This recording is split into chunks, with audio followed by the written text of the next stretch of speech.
My name is Chrissy Kelly, and I'm the founder of Absent, and I'd like to talk to you now about smell training, which is a supportive technique that can help you assist your sense of smell as it recovers. I have with me Simon Gain, consultant rhinologist at the Royal National Throat, Nose and Ear Hospital, and also Absent trustee. And what we have before us on the table is a smell training kit. What I'd like to do right now, in the first instance, is teach you how to make your own kit at home.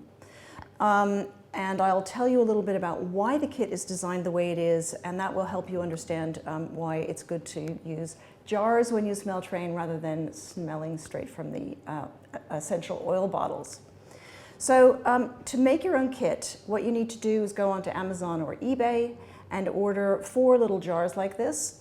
You can see that they're made of amber glass. That's very important. Essential oils are quickly go off when they're in the sunlight or if they're exposed to heat. So I like to use these amber jars. These are the 30 ml size. That's also 1 ounce. So you have your 4 jars, and you also need 4 essential oils. The original essential oils that were used in the smell training studies when they were first done were rose, lemon, clove, and eucalyptus. It's important to remember that there's nothing magic about this combination of essential oils. You should really use what you like. Rose essential oil, for instance, is very expensive, so if you want to substitute another floral type essential oil, that is a great idea. If you have some essential oils at home, use those. You could also use spices out of your cupboard. So it doesn't really matter, but the format, the jars, that's really an important feature, and I'll tell you why. When you open the jar to do your smell training, you will find that the air inside this jar is very smelly. So that's called the headspace. The jar method is designed so that you have the greatest confidence that the place where you're putting your nose to smell is the smelliest smell you can get. So that's the concept behind the jar. And we're going to go through smell training in a moment, but I do recommend this much more than sniffing straight from the bottle, and I'll tell you why. So this is a typical essential oil bottle. It has a tiny little nozzle at the end with a tiny little hole and very little headspace inside this bottle. So when you put your nose here, you're only getting a tiny stream of scented air coming toward your nose.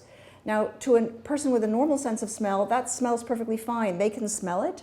But if you have a reduced sense of smell, you probably won't be able to smell it and you'll get frustrated. So do yourself a favor and use the jars. It's the best way of having complete confidence that you're getting the best smell training experience. Right, so I've told you about why I like the jars. I'm now going to tell you a little bit about how to make up the jar.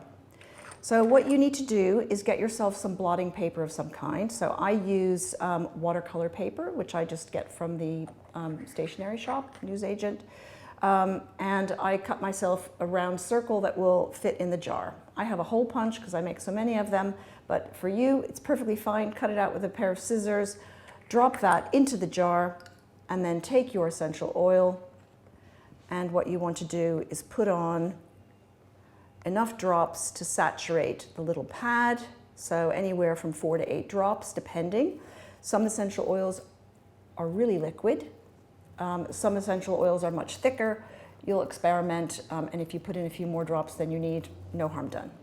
Then you put the lid on, and then that's your kit made. So you want to do that 4 times with 4 essential oils or even 4 spices, and you've made your kit, and now you need to find a place to keep your kit so that you remember to use it twice a day, every day.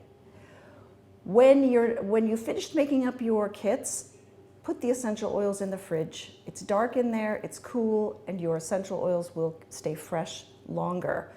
The worst thing you can do for essential oils is to leave them out under a bedside lamp in the kitchen where they're going to get warm. They will go off very quickly. And they're expensive, so keep them in the fridge where they're going to keep longer.